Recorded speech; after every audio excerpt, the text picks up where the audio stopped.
Hi welcome to my channel. चलिए question number 12 solve करते हैं। तो ध्यान दीजिएगा, A and B can do a piece of work in 20 days. तो ए और बी दोनों मिलकर के एक पीस ऑफ वर्क को जो है 20 डेज में कंप्लीट कर ले रहा है, ये दिया हुआ है। और दिया कि बी इन 15 डेज, तो बी अकेले कर रहा है 15 डेज में। अब कर रहा है कि दे वर्क टुगेदर। अब ये जो भी हिसाब किताब यहाँ पर दिया हुआ है, ऐसा मतलब बेसिकली है। अब उसके बाद से कह रहा है कि दोनों अब जो है, अब मतलब क्या काम जो है स्टार्ट हो रहा है यहाँ से। ठीक है, क्या हो रहा है? They work together for 2 days. They means A और बी। ये जो ए और बी है, ये दोनों जो है वर्क कर रहे हैं 2 दिन के लिए।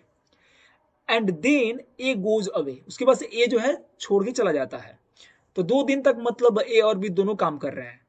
तो ये बताइए, 2 दिन तक काम करेंगे तो कुछ काम बचा रह जाएगा। अब जो बचा रह गया ना, वो पूछ रहा है कि in how many days will be finish the remaining work. जो रिमेनिंग वर्क है, जो बचा हुआ काम है, वो कितने दिन में बी अकेले कर लेगा, ये आपको निकालना है। तो मैंने यहाँ पर जो दिया हुआ है यहाँ पर, उसको मैंने लिख लिया है कि time taken by A and B to finish the piece of work is equal to 20 days and time taken by B alone to finish the piece of work is equal to 15 days. Okay, अब यहाँ पर हम एक time line बना देते हैं। यहाँ पर जो है कि यहाँ से लेकर के मान लीजिए और यहाँ तक जो है हमारा वर्क है, लेट सपोज। और ये पूरा कंप्लीट वर्क है। ठीक है, कंप्लीट वर्क कहने का मतलब क्या है? ये यहाँ से लेकर के और यहाँ तक आप जो है 1 मान सकते हैं इसको, 1। ठीक है, मैं कह सकता हूँ कि यहाँ से लेकर के यहाँ तक क्या है, ये 1 है, 1 अमाउंट ऑफ वर्क है। और ये जो है यहां से लेकर के यहां तक क्या बता रहा है, टाइम का स्केल भी ये बता रहा है। ठीक है, ताकि हम समझ पाएंगे कि कहां से कहां तक काम हो चुका है और कितना बचा हुआ है। इससे काफी कुछ पता चलता है। ठीक है, तो इसको बोल सकते हैं आपकी real number line for time and work. ठीक है चलिए समझिएगा। तो यहाँ पे स्टार्ट कर रहे हैं, यहाँ पे दे वर्क टुगेदर फॉर 2 डेज। तो ए और बी जो है 2 दिन के लिए काम कर रहे हैं।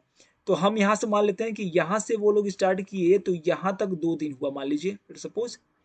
ठीक है, तो यहां तक जो है 2 डेज तक वो काम किए। कौन? ए प्लस बी, ये दोनों मिलकर के। ठीक है, तो पहले निकालना पड़ेगा ना कि ए और बी जो है एक दिन में कितना काम किए। तो एक दिन में जितना काम किए रहेंगे, वो 2 से मल्टीप्लाई कर देंगे तो हमारा जो है 2 दिन का निकल जाएगा, है कि नहीं? तो हम अब यहाँ पर लगाएंगे यूनिटरी मेथड और ए और बी का 1 डेज वर्क निकाल लेंगे, क्योंकि 20 डेज दिया हुआ है। तो हम यूनिटी मेथड यहाँ पर लगाएंगे और इस तरीके से निकालेंगे जैसे कि हमें दिया हुआ है ये बात कि 20 डेज में जो है ए और बी ये दोनों मिल करके 1 अमाउंट ऑफ वर्क कर ले रहे हैं, ऐसा दिया हुआ है। ठीक है, तो हम 1 डे में निकाल सकते हैं कि 1 डे में जो है ए और बी दोनों मिलकर के कितना काम कर लेंगे। तो 20 से डिवाइड कर देंगे तो ये मिलेगा 1/20। राइट, यूनिटी मेथड आप पढ़े हैं बिल्कुल। तो यहां पर हम उसी को लिख लेंगे कि a plus 20 1 days work equal to, sorry, 1/20। Okay, 1/20। ये कैसे आया? मैंने यहाँ बता दिया कि 20 डेज में यदि ए और बी दोनों मिलकर के 1 अमाउंट ऑफ वर्क कर रहे हैं, 1 मतलब क्या बता रहा है? Whole amount of work. ठीक है, जितना भी करना है। और एक दिन में कितना करेंगे, तो इस पूरे काम का 1/20 पार्ट जो है ए और बी दोनों कर लेंगे 1 डे में, यहाँ पर ये बता रहा है। तो वही हमने निकाल लिया यहाँ पर कि 1 डे में जो है 1/20 पार्ट ऑफ दी वर्क जो है हो जाएगा ए और बी के द्वारा। अब आपको निकालना है कि 2 दिन तक ए और बी जो है एक साथ काम कर रहे हैं। तो हमें ये निकालना पड़ेगा ना कि ए और बी जो है कितना काम किए, मतलब कि उस पूरे काम का जो कि 1 अमाउंट तक है, इस पूरे काम का जो है कितना पार्ट कर लिए। तो हम यहाँ पर 2 से मल्टीप्लाई कर लेंगे तो हमारा जो है निकल जाएगा कि ए और बी 2 दिन में कितना काम करेंगे। ठीक है, तो इट इंप्लाइज, यहाँ पर लिख सकते हैं A plus 20 2 days work is equal to 2 multiplied by 1 days work. तो 2 मल्टीप्लाइड बाई 1/20, तो 2 1 जा 2 और यहाँ से कटेगा तो 2 1 जा 2 10 हो जाएगा। मीन्स मिल जाएगा 1/10। मीन्स देखिए, अब यहाँ से लेकर के जो टाइम हमारा है, यहाँ से लेकर के और यहाँ तक 1/10 पार्ट ऑफ द वर्क हो चुका है। मीन्स मैं यहाँ से यदि नोट करूँ तो ये जो है 1/10 है एक्चुअली, 1/10। मतलब 2 दिन में जो है 1/10 पार्ट काम हो चुका है, मतलब यहाँ से लेकर के और यहाँ तक। ठीक है, तो ये बताइए रिमेनिंग क्या है, रिमेनिंग यहां से लेकर के यहां तक रिमेनिंग है, ये वाला जो है यहां से यहां तक रिमेनिंग है। तो रिमेनिंग निकालेंगे कैसे, तो देखिए यहां से लेकर के पूरा, यहां से लेकर के और यहां तक ये पूरा कंप्लीट जो है 1 है। तो 1/10 को यदि माइनस कर देंगे इतना, तो ये जो बचा हुआ ये जो रिमेनिंग है वो निकल जाएगा 1 में से माइनस करने पर। मीन्स हम क्या करेंगे कि 1 में से माइनस कर देंगे 1/10 को, तो रिमेनिंग निकल जाएगा, है कि नहीं। रिमेनिंग कहां से कहां तक है, रिमेनिंग जो है यहां से और यहां तक है, यही रिमेनिंग है। तो अब जो रिमेनिंग को कौन कर रहा है, बोला है कि in how many days will be finish the remaining work, तो यहां से यहां तक केवल बी कर रहा है, ठीक है, ये हमें पता है। तो यहां से यहां तक जो वर्क है वो कितना है, ये निकल जाएगा 1 माइनस करके 1/10 में से। तो जब सॉल्व करेंगे हम यहाँ पर निकाल लेते हैं, ठीक है। तो ए और बी जो है 2 दिन में जो है 1/10 अमाउंट ऑफ वर्क कर लिए हैं, तो रिमेनिंग वर्क जो है अब निकाल लेंगे हम।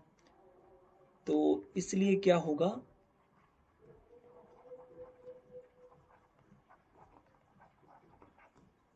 रिमेनिंग वर्क इक्वल टू हो जाएगा 1 में से, टोटल में से 1 क्या है, टोटल वर्क है, इसमें से 1/10 पार्ट हम माइनस कर लेंगे। तो देखिए 1/1 करना पड़ेगा और एलसीएम आपका 10 होगा, 1 से डिवाइड करेंगे 10 मिलेगा, माइनस 10 से डिवाइड करेंगे 1 इंटू 1 1 मिलेगा, माइनस कर दीजिए, मिलेगा आपको 9/10, राइट। तो एलसीएम लेकर सॉल्व कर लेंगे आप यहाँ पर, ठीक है, जानते हैं आप 9/10 आ जाएगा। तो ये जो है वर्क निकल गया, यहां से यहां तक जो अमाउंट ऑफ वर्क है वो 9 कितना आ गया, 10। ये बहुत इंपॉर्टेंट है 9/10, ठीक है। तो 9/9 पार्ट ऑफ द वर्क बचा हुआ है, कहने का मतलब ये है, ठीक है। अब इस पूरे काम को जो है केवल बी कर रहा है अकेले, तो ध्यान दीजिएगा, हमें बस बी के बारे में क्या पता है, बी के बारे में ये पता है कि बी अकेले जो है 15 डेज में पूरे काम को कर ले रहा है, ठीक है। तो हम बी का निकाल लेंगे कि 1 डे में नहीं, ओके, तो हम यहां पर निकाल लेंगे कि 1 अमाउंट ऑफ वर्क जो है 15 डेज में कर रहा है। यहां पर लिख लेंगे हम बी के द्वारा कि 1 अमाउंट ऑफ वर्क जो है बी अकेले, बी अलोन कितने दिन में कर रहा है, 15 डेज में कर रहा है।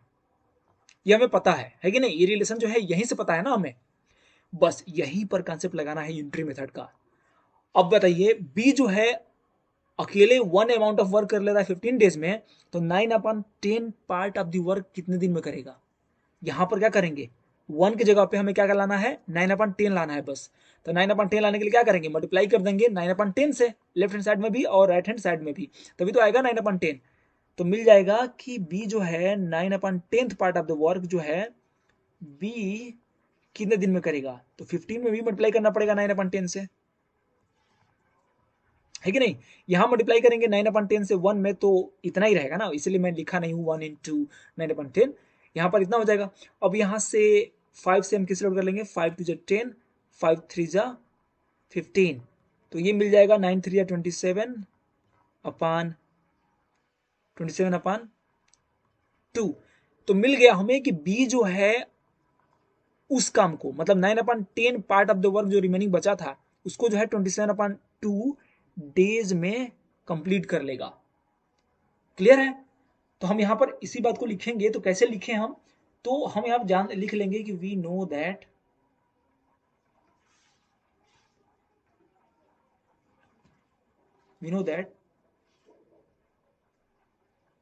Whole work that is one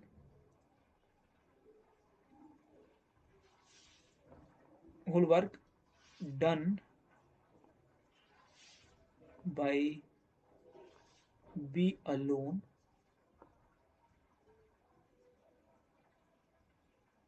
whole work that is one, है ना, वन क्या बता रहा है कि complete work done by B alone is in 15 days, 15 days, okay.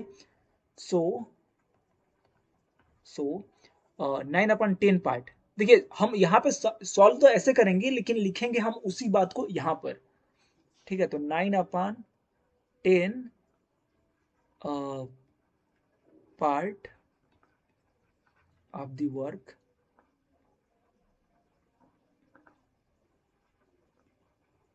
will be done by be in, okay, कितने में, तो यहाँ पर हम इसको सॉल्व कर लेंगे तो 15 मल्टीप्लाइड बाई 9/10, तो यहाँ से 5 2 जा 10, 5 2 जा 10 एंड 5 3 जा 15, मिल जाएगा 9 3 जा 27/2, 27/2 डेज में जो है 9/10 पार्ट ऑफ द वर्क जो है कंप्लीट हो जाएगा, और यही रिमेनिंग पार्ट है, और दिस इज योर आंसर। ठीक है, तो ये क्वेश्चन आसान है। आपको करना क्या है, ये जो रिमेनिंग पार्ट है पहले उसको निकालना पड़ेगा, और ये निकालने के बाद आपको ये पता करना पड़ेगा कि बी जो है कितना पार्ट ऑफ द वर्क कर रहा है कितने दिन में। तो यहाँ पर हमें पता है पहले से ही बी जो है 15 डेज में कंप्लीट कर ले रहा है, मतलब कि वन अमाउंट ऑफ वर्क जो है बी 15 डेज में कर रहा है, तो 9/10 पार्ट कितने में करेगा, बस मल्टीप्लाई कर दीजिए 9/10 से, और उसी बात को यहाँ पर जो है लिख दीजिए, तो ये मिल जाएगा 27/2, और इसी को हम थोड़ा फ्रैक्शन में लिख देंगे तो हमारा ओरिजिनल आंसर आ जाएगा 2 1 जा 2, 2 3 जा 6 और 1 कैरी ओवर अपन 2। ठीक है, तो इतना डेज लगेंगे, 13 whole 1/2 days. This is your correct answer. तो होप कि अब समझ में आ गया होगा। तो ये सिंपल क्वेश्चन है बिल्कुल ही, आपको ये डायग्राम बना करके सॉल्व करेंगे तो बहुत आसानी से हो जाएगा, क्योंकि यहाँ पर सारा क्लियर है। ओके, तो मिलते हैं आपसे नेक्स्ट वीडियो में नेक्स्ट क्वेश्चन के साथ, तब तक के लिए बाय। एक लाइक जरूर कर दीजिएगा।